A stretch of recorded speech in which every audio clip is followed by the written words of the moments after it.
But when push came to shove, so to speak, I did nearly die.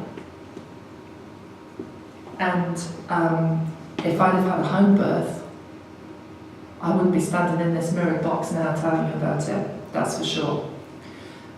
Either I'd be dead, Maisie would be dead, or both of us. But one of the risks I really didn't consider at the time was what would happen to me after she was born.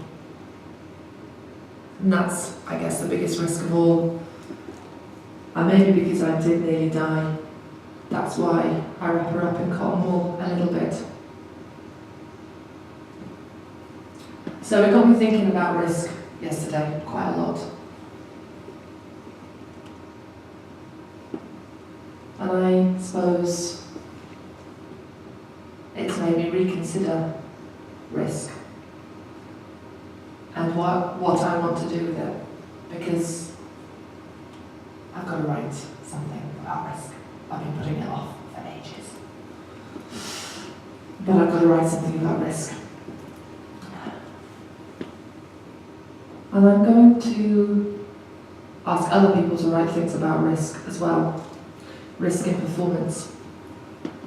And how you make yourself vulnerable when you risk something in performance.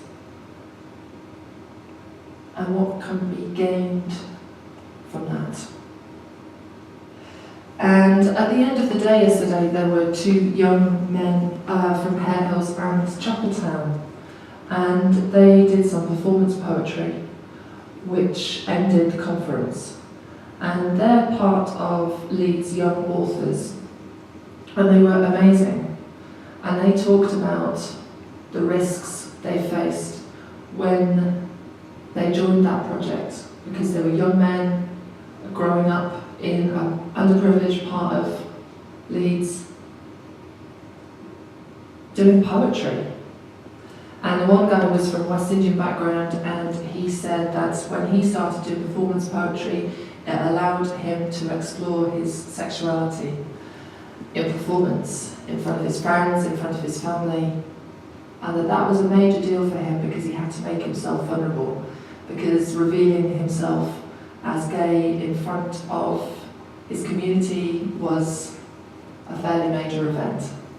And he performed yesterday as a drag act, and he was incredible, he was amazing, and he risked everything in performance to do that, and he was so brave and so graceful and inspiring. Yeah, he was inspiring. And it made me really think about those boys in Wetherby that we worked with in the Keppel unit last semester. And my students risked a lot to go and work in that environment. It's a tough environment, it's difficult, it's the fear of the unknown. These boys are locked up for committing very, very serious offences, very unpleasant offences. And so my students did take a risk. But I hope I helped them manage that risk and take calculated artistic risks whilst they were there.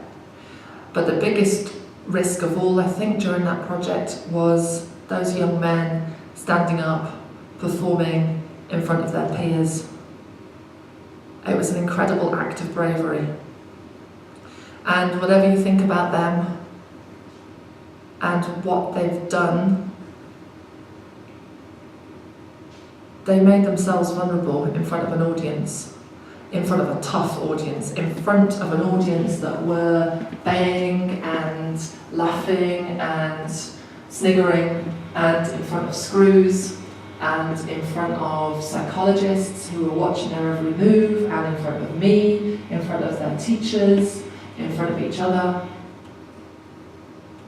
That's a big risk. And I kind of hope it paid off. But I won't necessarily know, because I won't see them again. Maybe until next year. because they'll still be locked up next year, so maybe we'll see them again. And then I suppose the final thing I want to say about risk is the kind of personal risks that kind of impact us all, and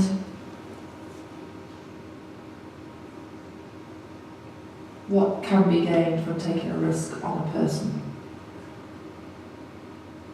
Yeah. And taking a risk on a person who risks his life as part of his job every day.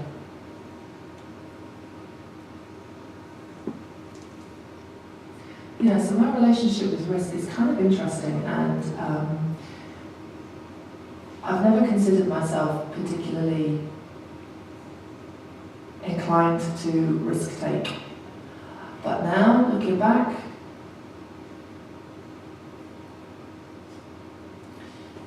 maybe I am.